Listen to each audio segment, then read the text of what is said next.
Hey guys, this is the Blade Sickness here, and today I've come to give you a full review of the Steinhart Ocean One Black with the ceramic bezel. If you saw my last video, it was mainly just a video about how the watch came, the packaging, my experience shipping it all the way from Germany, which I hope that if you are looking at this watch to buy, that you find it useful, because that was one of the things that I was worried about. Putting a decent chunk of change for a young guy into a watch that was shipping, from the other side of the world. So I hope it gives some sort of relief to know that the watch did arrive well, in good packaging, the tracking was excellent, all of that. So you can refer to my last video. Hopefully this video will be a little better. I do have a little better lighting here and a better camera setup, even a tripod. So hopefully that all that goes well, and without further ado, we'll break into the watch. So this is the watch box that it came in. This is how I have been storing it. I don't have a designated box for watches.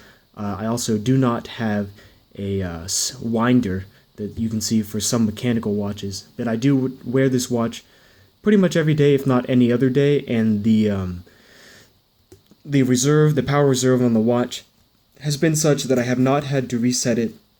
Since I got it. And I think it's like a 72-hour power reserve, something like that. But I think the most I have not wearing it is maybe a day or two in a row that it's sat in the box, and I've had no problems with it. So this is the way I have been storing it. You can see it's a nice presentation box. I have not been storing it on the pillow. What I've done is I've taken the pillow and pushed it all the way down here and just had it sitting on top. There is clearance in the box that you can have it sitting like that. So if you do want a nice box to store it in so it doesn't get scratched and whatnot, that's a great way to do it. We're going to do a close-up on the watch here, get it to focus, hopefully. Focus. Just kind of a first look, first impressions of the watch. It does have the anti-reflective coating on the sapphire crystal. You can see my camera there. There we go. Get it to focus a little bit. So yeah, let's break into some specifics of the watch. The watch, this is the Ocean One Black. It has the Swiss ETA 2824-4, I believe. I have the little manual here. I can show it to you. You can see how it comes, hand signed, hand marked of the Swiss. It does come with a 24-month warranty and with a 14-day return policy. And they do ask that if you're going to use the 14-day return policy, that you do not remove any of the plastic. This watch comes covered in plastic, which I've since removed, as I've been wearing it for a couple weeks now. The bracelet itself it's all stainless steel. They make a titanium version, but this is the stainless steel version. This is it's got a sapphire crystal, and the magnifier is sapphire, so that's not going to scratch up on you. And I did spring for the ceramic bezel in hopes that it would not scratch as easy as the aluminum bezel. I have done some research on it, and it seemed like, if not, maybe not easily, but the aluminum bezel does scratch, and I was going to spend the money to go ahead and get this watch. I figured might as well get the full package, get the ceramic bezel, and not be worried about it in the future.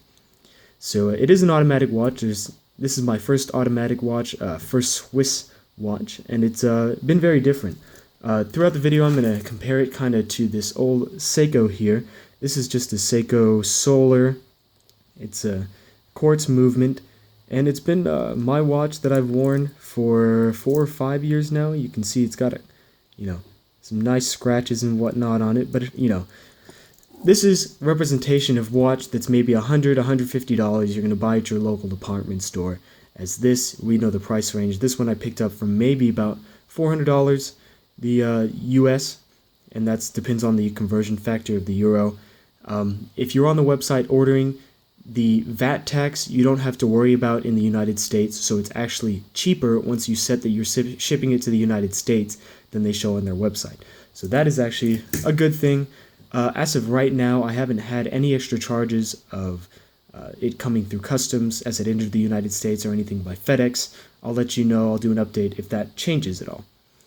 Getting into the watch here, you can see it does have the rotating bezel since it is a dive watch. If I can get it to focus, maybe. It has been very good. I've been using it. I'm taking a scuba course at the moment, and you can see very firm clicks. It doesn't move back at all, of course. There is maybe just a touch of movement. That's over-exaggerated because my hand is moving at the same time, but very little movement here. It's got 2 clicks per second, so that is good. It's very easy to put back into place here if I can get it. There you go. I guess there you can see that movement. It's just a touch, and it's not clicking back at all. So that's actually, we're going to fix that. So you OCD people in the audience don't have any problems. I'm looking through the viewfinder here, so it's a little more difficult. I think one more. That's perfect there. Still a little off. Anyway, this is certainly a much heavier watch than you're going to find on a caliber of watch like this. Most of the heft, this is a 42 millimeter case, and it is a 23 millimeter bracelet up here, thinning down to 22 millimeters at the bottom of the bracelet. This bracelet here is just a regular 22 millimeter bracelet, like you're going to see on most of them. And I just want to show you the difference between the bracelets. So there's not too much difference looking from the side. You can see the Steinhart is a little bit thicker, and it does have the polished sides and the brushed right here. But take a look here. That's the movement that's on the watch. You do want a little bit of flex, from my understanding, on the bracelet, just to be sure that, you know, it moves comfortably with your hands. But compare it to this cheaper Seiko. See all that movement? See how they open up like that? You can even just tell by the way it shakes. Now listen to this one. Hopefully you can tell the difference there. Looking at the rest of the watch, I'm going to open up. We'll see the clasp here. The clasp is brushed except for this I forgot what you would call it. It's kind of like a safety latch. That is high polished and engraved with the Steinhart logo there. It's just a traditional clasp. Some people do not like the clasp as much. I grab it by the sides here. I don't have fingernails to get under that little piece. But honestly, for the price of the watch and the watch that you're getting for the money, this is a great clasp. You know, this is not a, you know, multiple $1,000 watch. It's, you know, consider the price point. The links are great. You can tell these are all metal pieces right here, as opposed to the cheaper watch, the Seiko. You can see the clasp. It has the button locks, but this is just stamped steel right here. This is just stamped, as opposed to these are actual pieces of metal that have been ground. You can see the only imperfection the watch came with is right here. Hopefully it'll focus. Right there, you can see it right here as I do that. There's some grind marks there. They are highly polished, and it's covered up by the clasp. You're not going to notice that at all. I am not worried about it. With all the links put in, it weighs 190 grams, according to their website. I've not weighed it. I did remove 3 links. I got it done at a jeweler. You can do it yourself because they are screw-in pins. You can see the slots there, if I can get it to focus. See the slots? But I did have it done at a jeweler just because they have the you know, proper vices and stuff to really hold it in, and they'll help you out. And I did adjust. There is fine adjustment right here for the bracelet. I have adjusted all the way in because that just gave the perfect fit for my wrist. In the previous video, it was asked how large my wrist was, and for those of you who don't have a, you know, sewing, I forgot what you call it, a sewing measuring tape, this is the best way to do it. You take a piece of string, put it around your wrist here until the ends meet up, and then just mark it with your finger, mark it with a pencil, Sharpie, whatever. So then we're going to take this measuring tape, and we'll get the circumference of my wrist here. Lock that out. So going from there, it appears my wrist is approximately 7 inches. You can see there. It's approximately 7 inches in circumference, and I did remove 3 links and adjust the fine adjustment on the band all the way in. Some people do prefer to put these on NATO straps. I think it would look great on a NATO strap. The only thing you will have is, since this is these are 23 millimeter lugs here at the top where the bracelet attaches, you are going to have a bit of wiggle room here with a regular 22 millimeter NATO strap. I don't think that's a big deal at all. You may be able to find ones that are 23 millimeter. I haven't looked around too much, but that is something that I might be doing in the future, just to have a little bit of variance with the watch. And also, since I am using it actually for diving, for water sports, I'd want to preserve the bracelet as much as possible if I do want to use it in a fashionable setting. Not that I have much fashion. This is a screw-down crown. You can see the crown here. It's got the engravement of the Steinhart logo. You can feel it. It's very deep engraving, along with the engraving on the back. You can see there. That's also a deep engraving. If I can open this up and show you, maybe. There you are. You have Steinhart, and it's Swiss made. All the different things labeled into there. Beautiful. Just like you would get on any other thing. You can see the inside of the bracelet as well. The same brushed finish except for the clasp. The inside, these are highly polished, which is it's beautiful. You know, it's the fit and finish on this watch is excellent for a watch at this price point, especially if this is your first, entry-level Swiss watch coming from a cheaper watch. If I hold it the right way up, it's such a change. You will notice this on your wrist, and you will be noticed with this on your wrist, as opposed to a watch like this.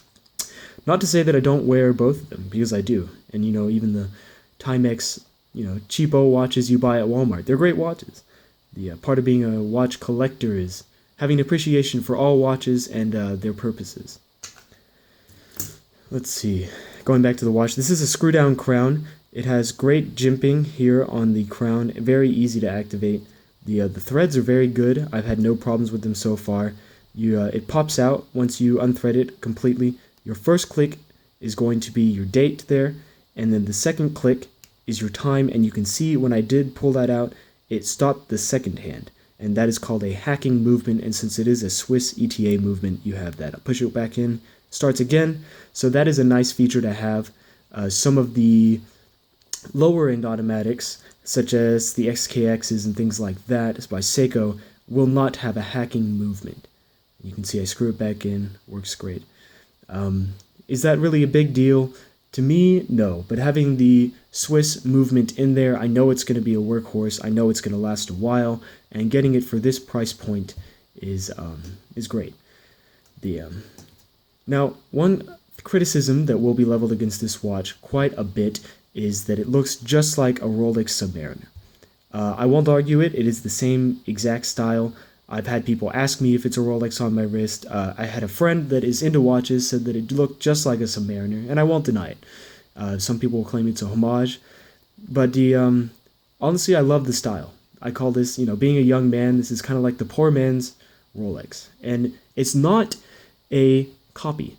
They have their own style. They do have the Mercedes-Benz hands, but it is the same or of similar quality materials. You still have the sapphire crystal, you have the ceramic bezel, great jimping here on the coin dial, so you can, it's very easy to move.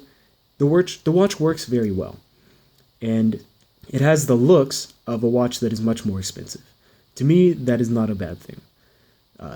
Again, coming from a young man who works for his money, goes to school, I don't need a Rolex.